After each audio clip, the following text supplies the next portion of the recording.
Hello children, welcome back to my channel. Hope you all are fine at your home.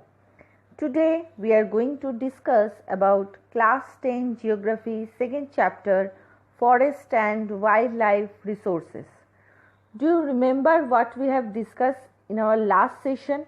We have discussed about community and forest conservation, where we came to know how some community, that means group of people like tribal people, forest people, some villagers are playing their role to protect the forest. Which are those methods? Sometimes some non-violence movement like Chipko movement, sometimes they are following some strict rules for prohibiting the hunting and poaching, and sometimes by worshipping the forest as their sacred god. So in this way they are playing their role for protecting the forest. Now we will go through the further context of this portion. Our today's topic is about Joint Forest Management Program. Now what is Joint Forest Management Program? This is a very important program started by our government.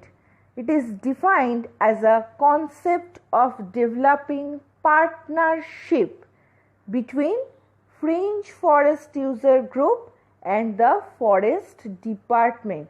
So it is a partnership or deal between government and the community people, where both of them mutually and jointly trying to protect or conserve the forest.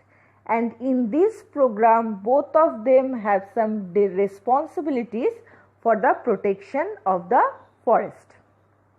Also, in India this management program has been in formal existence when it was in the year 1988, that means after independence.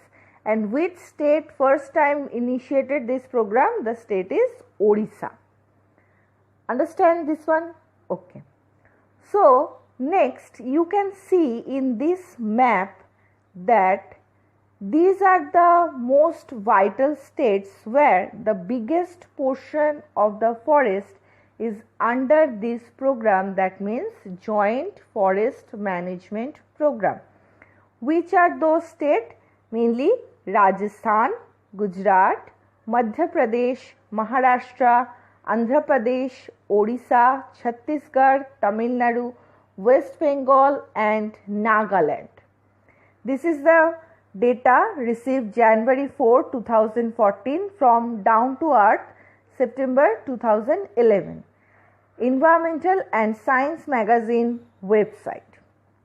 So here the color are different from one another to show the area under the JFM program. So you can understand how much vital this program is, that so many states is under this program, where government and community people, both of them are playing the role for the conservation of the forest. Next we need to learn that what are several objectives or aim for this program.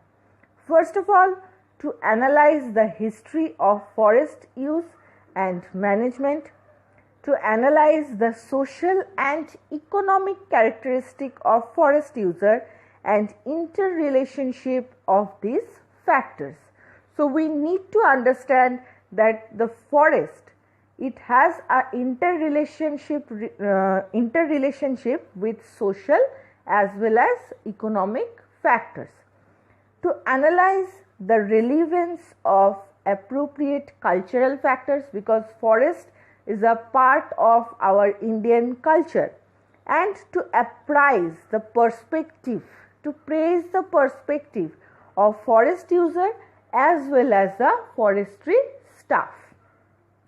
With that, some other objectives also present, that is first of all to involve all the stakeholders in the preservation, conservation of forest and restoration of degraded forest. That means the government should include all the communities, especially who are very much near to the forest or totally dependent on the forest. Them government should include with some different activity for the conservation or the protection of the forest, and also the portion of the forest which already degraded, that should be restored. Next, to ensure effective coordination, so there should be a good coordination between government and the community people, otherwise there will be no success in this program. If there is any mismanagement, any miscommunication between this group, then the program can be failed. And also to use JFM to prevent soil erosion and as well as deforestation. So not only to conserve the forest, but also to conserve the other kind of factor, like to prevent the soil erosion. That is also another vital fact, because for soil erosion also the forest can be degraded. Clear? So here in this picture you can see clearly that how the government people are talking with the local community people or making some plan for the conservation of the forest, and these people are listening to the government person or planning something for the conservation of the forest, because the forest is a responsibility for each and every people. Next, at the last or in conclusion, we can say that to clear lesson from the dynamic of both environmental destruction and reconstruction in India is the local communities everywhere have to be involved in some kind of natural resource management. That means to protect the forest, though governments are taking many steps, many law, rules, everything, but without the help of local people, without the awareness of local people, it is quite difficult to conserve the forest.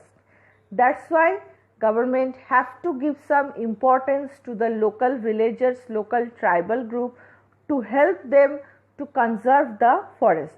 But now also we can see that the local communities are not getting too much power, or they don't have that much of permission to make any kind of decision. But soon, if government can help them for this kind of thing, then this kind of program can be more successful in our near future. So your today's question is, I want to ask you, which you have to give answer in the comment section. Number 1, name some endangered species. Hope you remember. Write one, importance of forest, and what is JFM. Mention 2 of its objectives, that means objectives of JFM, and which state was first to implement JFM.